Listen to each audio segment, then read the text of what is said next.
क्या क्या आया मेरी कोथली में और किसने तोड़ दी मेरी आंखें। मेरे भाई चले गए थे, मैं क्या अब देखती हूँ क्या क्या आया है। दोनों तरह का घेवर, फिरनी, मटर, बिस्कुट, रसगुल्ले। फिर मैंने सूट वाला बैग खोला, ये 2 सूट तो मेरे को बहुत खुशी हो रही थी, मेरी पहली कोथली आई है। ये मेरी सास का है, ये पैंट शर्ट है सबकी, दोनों पापा और की, सुमित की और पति देव की। ये बच्चों के कपड़े हैं।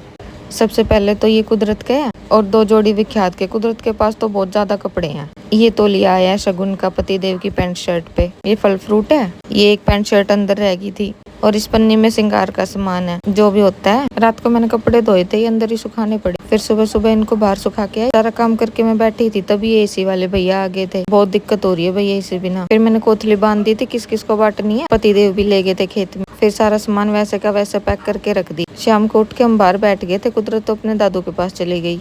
ये देखो अरमान ने क्या किया है, मेरे चश्मे के ऊपर ही लेट गया, अंधी कर दिया मेरे को। टूटा हुआ ही लगा के घूम रही हूँ। फिर मेरे को अरमान दिख गया, मैं कहा जल्दी आ भाग के। कोथली बांट के आ मेरी। फिर हर्ष और अरमान आ गए थे दोनों, कुदरत भी आई है साथ में। फिर मैं अरमान को बच्चों के कपड़े दिखाने लगी। मैं क्या देखो इनके ये कपड़े आए हैं। बस फिर क्या था, कुदरत तो जिद करने लगी, मैं तो यही पहनूंगी। आखिर में पहनाने ही पड़े, मानी नहीं। मैंने कोल्ड ड्रिंक मंगवाई थी हर्ष से और कोथली में नमकीन आई थी। मजे हो गए मेरे तो, लपेट दी मैंने। बच्चों जैसा नेचर है मेरा, लेकिन इतनी भी अच्छी नहीं हूँ। जो जैसा करता है वैसा करती हूँ मैं भी। रात को मैंने मेरे लड्डू को टम्मी टाइम दिया, कितना क्यूट लग रहा है, गोलगप्पा सा। लव यू मेरी जान।